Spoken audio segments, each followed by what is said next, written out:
As you can see, I've got the red lights behind me tonight. Wanted to change the vibe. Today we're going to talk about a fragrance from a house you are all familiar with, except for me. The House of Alexandria. Strap up. Okay, dinner for two. I watch that head move side to side as I let this in into the room. You are on time, let's connect minds. Trying to get into a mood. We gon' be fine. Close up the blinds, no rush. Finish the food. All right, welcome to the Scent Bubble. I am your host for the evening. Hey, check this out. A lot of you guys have been talking Alexandria this, Alexandria that, and I've heard it. I've heard it all. Hey, Scent Bubble, do a this, do a that. I've heard it. Kingsgate this, Kingsgate that. I've heard it. Sensual obsessions, sensual obsessions.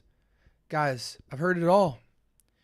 And it's really hard to get into these inspo houses for me personally, because the same reason it's hard for me to get into the clone game heavily, because when you make a lot of fragrances very frequently, you're bound to not perfect juice. And so some stuff you can knock out the park and some stuff you could strike out with. And so you can sample a lot of these guys, but really getting a thorough discovery set is the hard part. But thankfully, a lot of you guys blind buy to a fault. And so I just have to sit back, let you guys make your mistakes, and then ask you if I could try your mistake. You know, if you bought the bottle, you bought a 30 ml, hey man, break me off with a 3 ml. I just want to try this fragrance, and you guys hook me up. So today we're going to try their fragrance called King Tut, which is inspired by Creation-E, also known as Enigma, from the House of Roja. I don't know if Alexandria creates original creations aside from their inspirations, but I do know that they are almost exclusively inspo in terms of the conversation and chattery I hear PharAhCom talking about them. You know, similar to Dua, similar to all the other inspo houses. I've heard mixed reviews. Some stuff is an absolute hit. Some stuff is an absolute miss. I think what stands out about Alexandria is a couple things. Extrait de parfum. They offer a lot of variety. So different milliliter compositions, 55 ml, 30 ml, 10 ml travel spray, 60 ml, 100 ml renditions, which is cool. And they go after, everything. In particular, the stuff we always hear about people buying is the niche inspirations. But I think one thing that really makes Alexandria tough to consider is the price point. Because if they don't knock that inspiration out of the park, you're going to be really upset you spent the money. But before we talk about all that, the price points and all that, I've already outstayed my welcome on the intro. Knocked my light down, all that good stuff. So let me go ahead and jump straight into initial impressions before I knock anything else over. I have a quite a big sample size, so we can be generous with the sprays. I'm going to do 2 on the wrist, 3 on the test strip. And for those of you who aren't familiar with Enigma, it is or Creation-E. The original Creation-E, I believe, is better than Enigma. When they came out with the Parfum Cologne series from Roja, they were meant to create these very top note heavy, sparkling, bright approaches to a lot of the older scents, which some people felt were less mass appealing, more rich and nuanced, which isn't always a good thing in terms of trying to sell a big product. And so when Roja came out with the Parfum Cologne series, with fragrances like Elysium, Fetish, Scandal, Vetiver, Enigma, as well as a couple other ones. The goal, it seems like in the Parfum Cologne series, was modernize these, freshen them up, give them more top notes, make them more sparkly, and make them more palatable to get into the original formulations. And so anyway, with that being said, Enigma Parfum Cologne. And again, what's tough about this is on the website, they say inspired by Roja's Creation-E, also known as Enigma, but we don't really know if this is chasing the original formulation or Parfum Cologne Enigma. But what you need to know is that people say that this fragrance smells like Coca-Cola. In a nutshell, the older formulation is a lot more of a richer, spicier oriental approach in terms of complexity to that Coca-Cola DNA style. And the Parfum Cologne leans more into the kind of expensive Coke in a glass bottle. But yeah, if you guys can hear, that's my youngest crying. So hopefully that dies down in a bit or we'll have to cut short. But yeah, Coca-Cola in a bottle. So obviously in the Parfum Cologne series, you know, they made the Coke a little more cokey, right?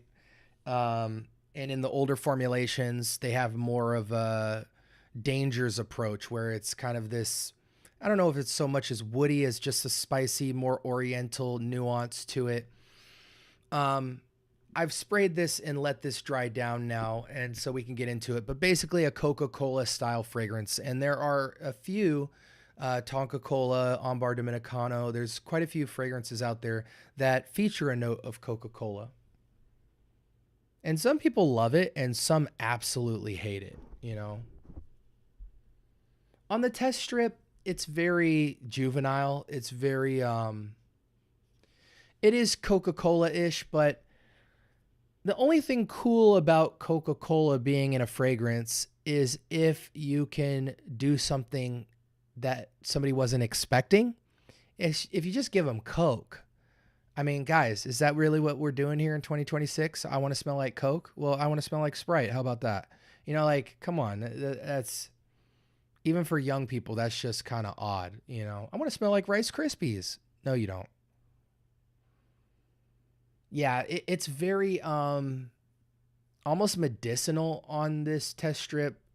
It feels like cheap Coca-Cola, you know, very cheap, watered down, like you know those knockoff brand Coca-Colas. Don't like it at all on test strip. On skin, I really don't like it because at least on the test strip, you get some essence of Coca-Cola. The dry down on this is terrible. Let me see what they claim the notes are in this. Oh, I never even took you guys to the window. Just walk with me here.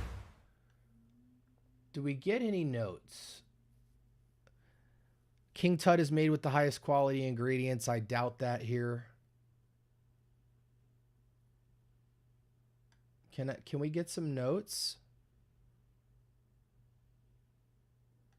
Notes of tobacco, jasmine. Anything else? Tobacco and jasmine? Is that all we're doing here? That can't be. Yeah, they always conveniently leave the perfect star scores and hide all the other ones. No opening, projections, sillage, nothing. Smells nothing like the real thing, not even close to it. Waste of my money. Yeah, I'm sure they edit that. You can never believe a site that shows their own reviews. But anyways, you know, this is cool. You know, 100 mil, 60 mil, 55 mil, 30 mil travel spray. But man, they need to do better on their website because it's not, this is like marketing, you know, it's not helpful in terms of determining if you'd like it. But anyway, to elaborate on the dry down, it gets stinky, guys. Like it really and let me say this. This is a great segue for me. So I saw a post film of Aaron Terrence Hughes recently released a line of fragrances, and he was in a very I don't want to say boring, but you know, in a very nerdy sciencey way, he was talking about visually looking at how raw materials function in perfumes. and how a lot of, companies will go to these perfumers and try to sell them certain raw materials. Hey, we want you to work with our jasmine accord, or we want you to work with our oud, or things like that, right? And they try to sell these various things like a grocery menu, and they make claims about the quality and longevity and, all the kind of regulatory stuff about their stuff, on like zero grounds with zero facts. And you kind of just have to take a risk based on the price and invest in them and see what their quality is like. And even when you find what their quality is like, unless you have that gastro machine or whatever that can analyze the molecules, you can't really see if it's full of filler or bad stuff. And kind of what separates great stuff from bad raw materials is the lesser filler bullcrap elements that make up a scent, stuff that can break apart really easily and just is a lot more volatile and less stable. This fragrance just completely broke down. What I appreciated about that Aaron Terrence Hughes video of him kind of talking through his fragrance and why I think he was working with mimosa or something like that, but he was just kind of talking through like how important it was to him to chase, the highest ethical standards for raw materials, in terms of how, not just from a standpoint of like stuff that's good for your skin or that won't react too crazily to your skin, but also from the standpoint of the beauty of the perfumery, making the perfume smell as good as it possibly can. And it made me think about the clone and inspiration game, because I truly get the sense in over 80% of it that we are dealing with people who are buying just straight bottom of the barrel raw materials and just getting away with the bare minimum. Can you make an amazing formula with that? Yes. In the same way that you could take a pencil, just a pencil, and make an art piece that could go toe to toe with a Mozart, or not a Mozart, a Van Gogh, or some type of elaborate, pencil drawing like an MC Escher or something. Definitely look that guy up. He was one of my favorites growing up. But yeah, you could take a simple material and do a lot with it and make it great. So in the same way, you could take, kind of basic materials in perfumery and make a great fragrance. But more often than not, if you're willing to cut corners, or let me say it like this, more often than not, the reason for people sourcing cheap materials is to put more money in their pocket, not out of necessity, meaning they're not sitting there going, you know what, we're broke, this is all we can work with. A lot of these guys get rich off of these cheap formulations, cake up, and then don't increase the quality. Or if they increase the quality, they just increase the quality of a particular accord or a note, and they don't really go all in on the entire perfumery. And I think we see that even on the niche level with really big brands seemingly having juice that smells cheap. And I get that impression.